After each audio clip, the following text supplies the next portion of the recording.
உலகெங்கிலும் இருந்து இந்த நிகழ்வை பார்த்து கொண்டிருக்கின்ற சன் தொலைக்காட்சி நேயர்களுக்கு அன்பின் வணக்கம்.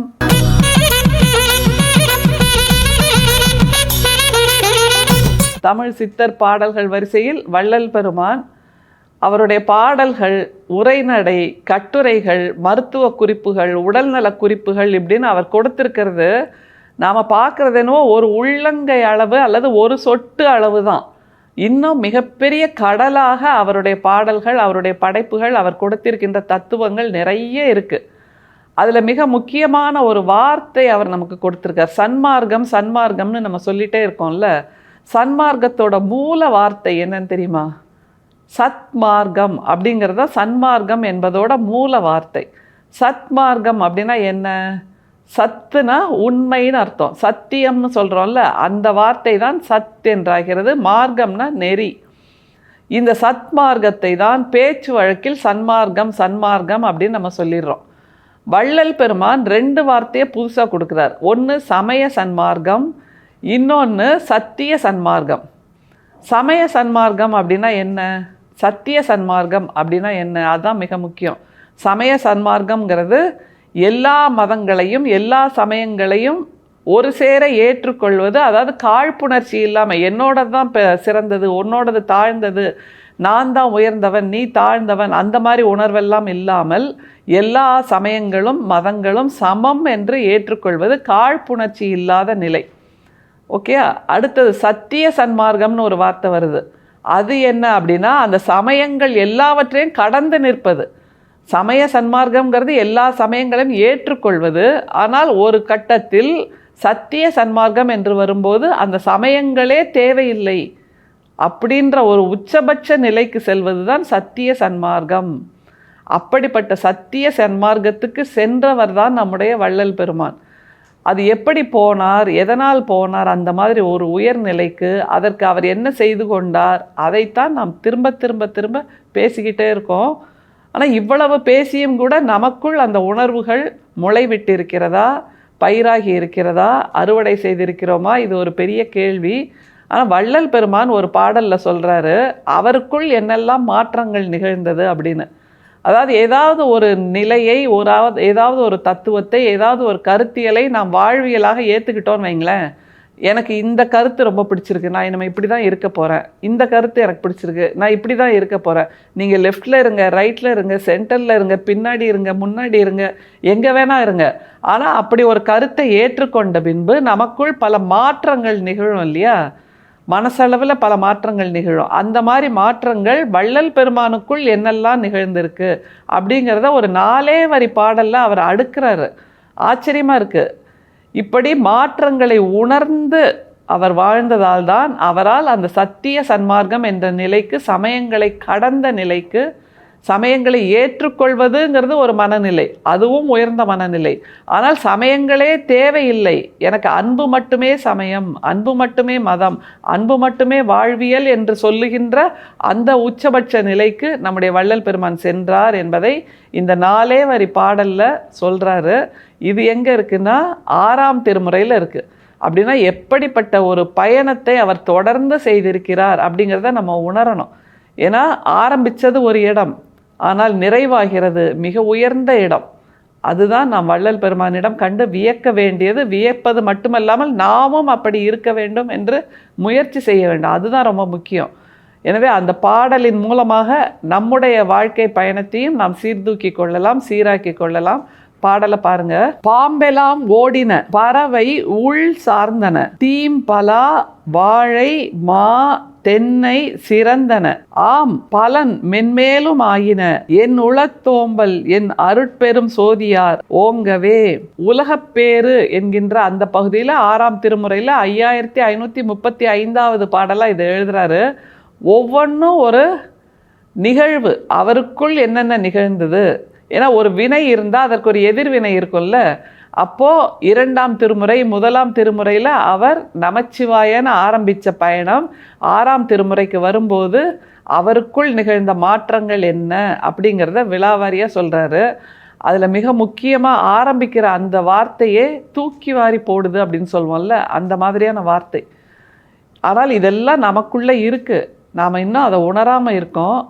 அவர் என்ன சொல்றாரு பாருங்க, பாம்பெல்லாம் ஓடின, ஒரே வார்த்தைங்க, பாம்பெல்லாம் ஓடின.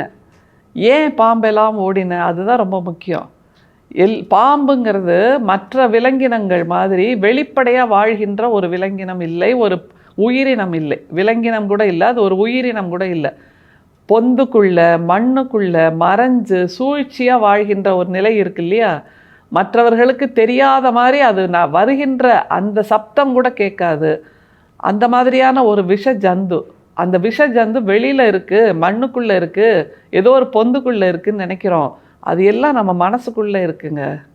நம்ம கொஞ்சம் ஒரு நிமிஷம் நின்று நிதானித்து யோசித்து பார்த்தா, ஆமாம் இல்லை, நம்ம மனசுக்குள்ளே இருக்குல்ல, மனசு பொந்துக்குள்ளே இருக்குல்ல, அது வெளியில் இருக்கவங்களுக்கு தெரியாது. அதனால் நம்ம 1000 பாம்பை உள்ளே சுமந்துக்கிட்டு வெளியில் சிரிச்சிட்ருக்கோம். ஆனால் உண்மையில் நம்ம மனசாட்சியை கேட்டு பார்த்தா ஆமாம் அப்படின்னு சொல்லும். சொல்லலைன்னா அது இன்னொரு பொய். அதனால தான் அந்த மாதிரி பாம்புகள் ஓடின அப்படிங்கிறாரு. அவர் மனசை விட்டு வெளியில் ஓடிடுச்சான். எனவே அதனால் என்ன ஆச்சு? அவர்கிட்ட விஷம் இல்லை. அதுதான் ரொம்ப முக்கியம். விஷம் இல்லாத பாம்பு நல்லது தானே நம்ம சொல்லுவோம். பட் அந்த விஷம் கூட, அந்த அச்சுறுத்தல் கூட, ஒரு பயம் வரும்ல எல்லாருக்கும் பாம்புன்ன ஒன்று, அந்த அச்சுறுத்தல் கூட இல்லாத ஒரு தீங்கில்லாத நிலையை நான் அடைந்து விட்டேன் அப்படின்னா, இந்த மனுஷன் ரொம்ப நல்ல மனுஷர்ப்பா, யாருக்குமே தீங்கு செய்ய மாட்டார், யாருக்கும் தப்பு செய்ய மாட்டாருங்கிறது எவ்வளவு ஒரு கடவுள் தன்மை மிக்க ஒரு நிலை. அதை அவர் அடைஞ்சிட்டார்னு முதல் வரியிலே முதல் வார்த்தையாக சொல்கிறார். இதுதானே உண்மையாக வாழ வேண்டிய நிலை இல்லை? இந்த உயர்நிலையை அடைவதற்காகத்தான் அவர் பயணப்பட்டிருக்கிறார். அதை அடைந்து விட்டேன் என்று ஆணித்தரமாக உத்தரவாதம் கொடுக்கிறார் முதல் வரியில். சரி, பாம்புகள் ஓடின, ஓகே. அடுத்தது என்ன ஆச்சான் பாருங்க, பறவை உள் சார்ந்தன. அது என்னது பறவை உள் சார்ந்தன அப்படின்னா, பறவைங்கிறது எப்போவுமே ஒரு ஹார்ம்லெஸ் கிரீச்சர் அப்படின்னு சொல்லுவோம். உள் சார்ந்தனா மனசுக்குள்ள பறவை வந்து அமர்ந்துடுச்சு அப்படின்னா, எனக்கு உள்ள பறவை வந்துடுச்சு அப்படிங்கிறது. அதாவது பறவையோட மென்மையான சுபாவம். பறவை எப்போவுமே டிபெண்ட்டாக இருக்குமா அப்படின்னா, அன்பை தேடி ஓடுகின்ற ஒரு ஜீவராசியாக இருக்கும். அப்படிப்பட்ட ஒரு நிலையில் அவருடைய மனசும் அமைதியாக பறவையின் சாந்தத்தோடு பறவையின் மென்மையோடு வந்து அமைஞ்சாச்சு அப்படிங்கிறாரு. அடுத்த வரியில் என்ன சொல்றாரு பாருங்க, தீம் பலா வாழை மா தென்னை சிறந்தன. ஏன்னா முக்கணிகள்னு சொல்கிறோம். தென்னையை ஏன் இதில் கொண்டு வந்து சேர்க்கிறாருன்னா, தென்னம்பிள்ளை என்பது உயிருக்கு நன்மை தருகின்ற ஒரு உயிரினம். அந்த தென்னம்பிள்ளை தனக்குள் இருக்கின்ற தேங்கிள நீரை, அந்த தண்ணின்னு சொல்கிறோம்ல, இளநீர், அதை அப்படி தூய்மையாக வச்சு நமக்கு கொடுக்குது இல்லை, அந்த அளவு தூய்மையாக என்னுடைய மனசு முக்கணிகள் மாதிரி தென்னங்கன்றோட அந்த இளநீர் மாதிரி தூய்மையாக ஆயிடுச்சு.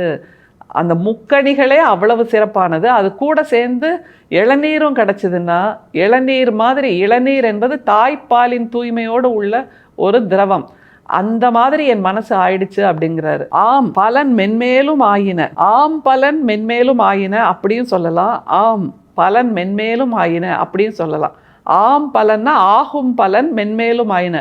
ஒவ்வொரு நாளும் எனக்கு நான் இப்படி இருக்கிறதுனால பலன் ஏறிக்கிட்டே போகுது அப்படின்னு சொல்லலாம்.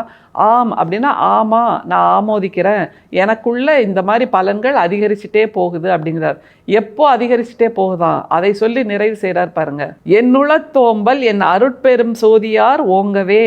அருட்பெரும் சோதியார்ங்கிறது கடவுள் உருவம் இல்லை, சிலை இல்லை, எந்த ஒரு வழிபாடும் செய்யத்தக்க தலமும் இல்லை. அது இறை சோதியின் அடையாளம். அருட்பெரும் சோதியார் அப்படின்னு தெய்வத்தை கொண்டு வந்து ஜோதியில் சேர்க்கிறார், ஜோதியை கொண்டு போய் தெய்வத்தோடு சேர்க்கிறார். அருட்பெரும் சோதியார் என்று அழகாக சொல்கிறார். அருட்பெரும் சோதின்னு சொல்கிறது வேற, அருட்பெரும் சோதியார் என்னும்போது ஆர் விகுதி சேர்த்து அந்த விளக்கை, அந்த வெளிச்சத்தை அவ்வளவு மரியாதையாக புனிதப்படுத்துகிறார். என்ன அழகான வார்த்தை இல்லை? அருட்பெரும் சோதியார் ஓங்கவே. ஓங்குதல்னா அது தொடர்ந்து மேலே மேலே மேலே மேலே ஏறிக்கிட்டே இருக்கான் அந்த வெளிச்சம். ஓங்குதல்ங்கிறது ரொம்ப அழகான வார்த்தை. ஏன்னா அதுக்கு நிறைவே கிடையாது. எல்லா நேரமும் மேல் நோக்கி எரிஞ்சிக்கிட்டே இருக்குல்ல தீபம், அந்த மாதிரி என்னுடைய மனசு ததும்பி வழிஞ்சு நிறைஞ்சு மேலே போயிட்டே இருக்கு, வெளிச்சமாக அல்லது விளக்காக அல்லது அன்பின் ஜோதியாக என்று சொல்கிறார். இவ்வளவு தூரம் அவர் வாக்குமூலம் கொடுத்ததுக்கப்புறம் நாம் அன்பில்லாமல் இருக்கலாமா? உயிர் இரக்கம் இல்லாமல் இருக்கலாமா?